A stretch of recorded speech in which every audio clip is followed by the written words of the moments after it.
সালাত সম্পর্কে কোরআনের আয়াত হলো ৮২টা, আর হক বান্দার হকের সম্পর্কে কোরআনের আয়াত হলো ২৭৪টা। তো ২৭৪ বেশি না ৮২ বেশি? তো ৮২টা লে ফালবার বলেছেন, ২৭৪টা তো কনই না। কি রে কইলে আমি তো মাগনা ওয়াজ করবার আইসি, দেখে আপনারা ওয়াজ শুনতে আছে। আমি আপনার মসজিদের ইমাম সামনা যদি কয় এই যে শুক্রবারে জুম্মার এমন আছে যে খুদবার আগে চাকরি যায় পারেগা, আর যে নামাজ পড়বো হ্যাঁ ওই নামাজে খারায় একেবারে শালার বু খালি সালামটা ফিরাই লই, তোর লাত্তিটা মসজিদটা বাইর করে দেব। এটি বাস্তবতা। এখন আহেন আপনি, আল্লাহ বলছে আল্লাহ রহমানুর রহিম, আল্লাহ রহমান পরম দয়ালু, আল্লাহ রহিম তিনি দাতা এবং দয়ালু, আল্লাহ গফুর ক্ষমাকারী, গফুরুর রহিম সে ক্ষমার পরে দান করে। এখন বান্দার হক আর আল্লাহর হক, মানে আল্লাহর হক যেটা ৫টা। জীবনে আপনি সালাতই করেন নাই, জীবনে আপনি সালাত কোনোদিন করেন নাই, একদিনও করেন নাই। আপনি কোনোদিন যাকাত দেন নাই, কোনোদিন একটা রোজাও রাখেন নাই, হজও করেন নাই, কুরবানিও করেন নাই, কিন্তু রব্বুল আলামিনের সামনে দাঁড়ায়া চোখের পানি ছাইড়া দিয়া বলছেন, আল্লাহ আমি জীবনেই করি নাই, আমি ভুল করছি, আমি মাপ চাই, তুমি আমার মাফ করে দাও। আপনি জানেন ওই যে হাত তুলে আপনার হৃদয়ের খবরটা তো সে জানে।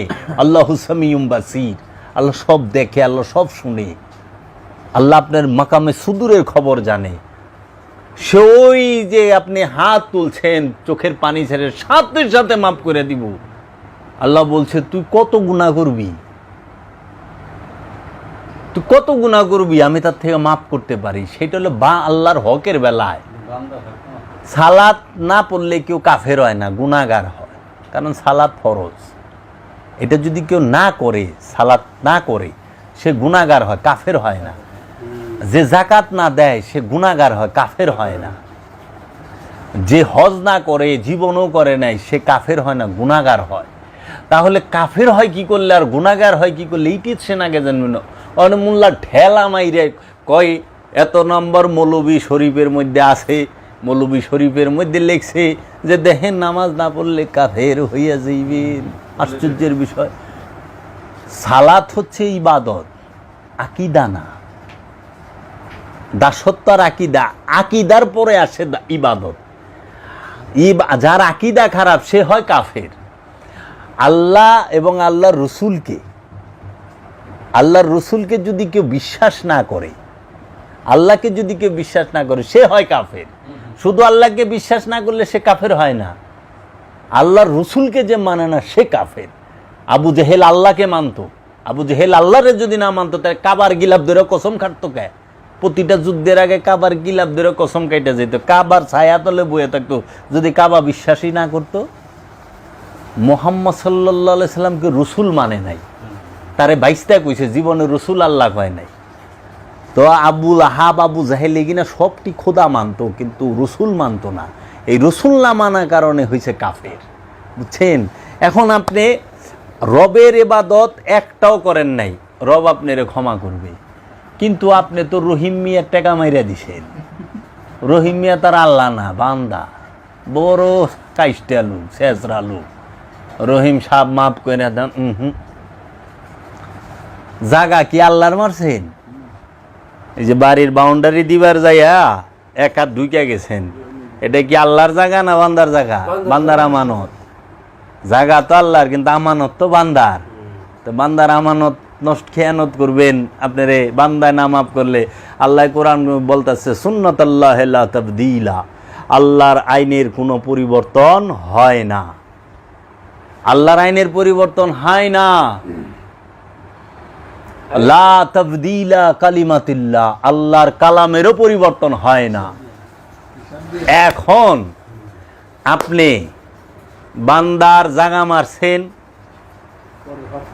বান্দার হক মারছেন, বান্দার রাস্তা আটকাইছেন, বান্দারে হুদাহুদি পিটাইছেন, হাতে একটা লাঠি আছে দেখছেন, হুদাহুদি গো আমাদের একটা বাড়িটা দিল, কিচ্ছু না, চিনে না জানে না, ক্ষমতা আছে দিই একটা বাড়ি, কারণ আমি পুলিশ, একটা বাড়ি দিয়ে দিলাম, আমার ক্ষমতা আছে না, ও কি করবো, বাস গোয়াটা নিজের রেডি রেখে না, আপনারা একটা দিব। বাবা জাহাঙ্গীর কইছে কেউ রে জীবনে একটা থাপড় দিস না অন্যায় ভাবে, তাহলে তোর গালটা রেডি রাখিস, এই জন্মেই তোরে থাপড়টা খাওয়ায় নিব, যদি এই জন্মে না খাওয়াছে আগামী জন্মে খাওয়াইবো, কিন্তু এটা মিট যাইব না, কারণ হক তো বান্দার হক নষ্ট, প্রতিটা মানুষ ধরা খাইব যায় বান্দার হকে। জান্নাতে যাইবেন না টিন টিন করে মৌলানা সাহেব, এত হস্তা মোল্লায় দোয়া করলে সব মাপ।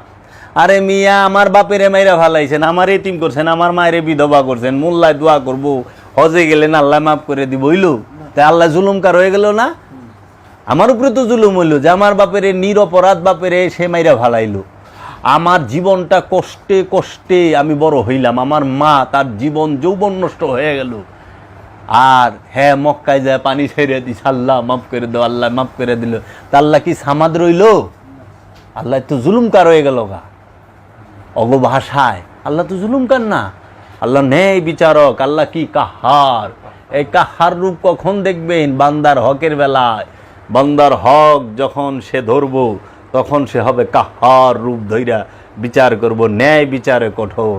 আরেকটা রূপ আল্লাহর আদিল, যিনি সূক্ষ্মতি সূক্ষ্ম বিচারক, এই দুইটা রূপে আল্লাহ বিচার করব বান্দার হকের বেলায়।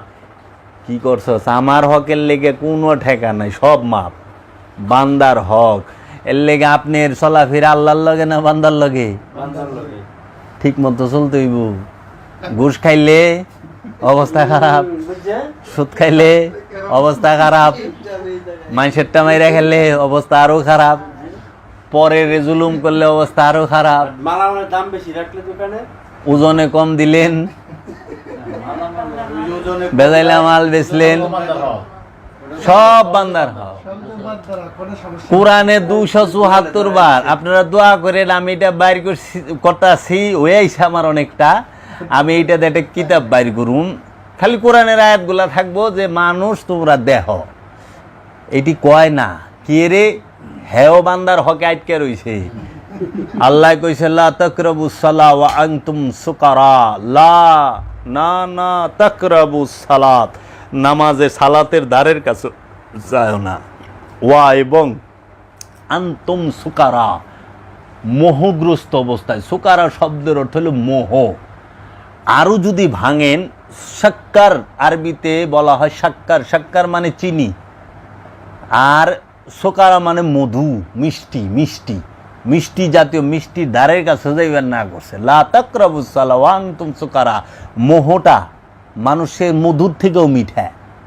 মানে যে পোলাপানের দিকে চায় থাকেন না, হ্যাঁ আমার পোলাটা কত সুন্দর রে, হ্যাঁ কি করস, একটা হইলো বাচ্চা কাচ্চা হয়েছে, তারা পড়াশোনা করবেন, বড় করবেন, মানুষের মতো মানুষ। আরেকটা হলো মোহ, এই বর্ষ কেন পড়ে যাবা, এইটা করছো কেন, সারাক্ষণ দুই চোখ দিয়া পোলার দিকে এমনভাবে চায়া থাকে, হের চোখেই বরবাদ হয়েছে বুটা, এইরকম একটা। এইটা হলো মোহ।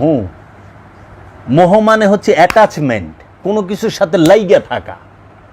এই মোহের গ্রস্ত অবস্থায় সালাতে যাইবার না করছে, আর ইমাম সাহেব তো দেখে মোহ তো আমার ভিতরেও আছে, এর লেগা এইটার অর্থকরণ যাইব না। এটা এক কাম করো, অর্থ ঘুরাই দাও, লা তাকরাবুস সালাত ওয়া আনতুম সুকারা, তোমরা নামাজের ধারের কাছে যায় না নেশাগ্রস্ত অবস্থায়।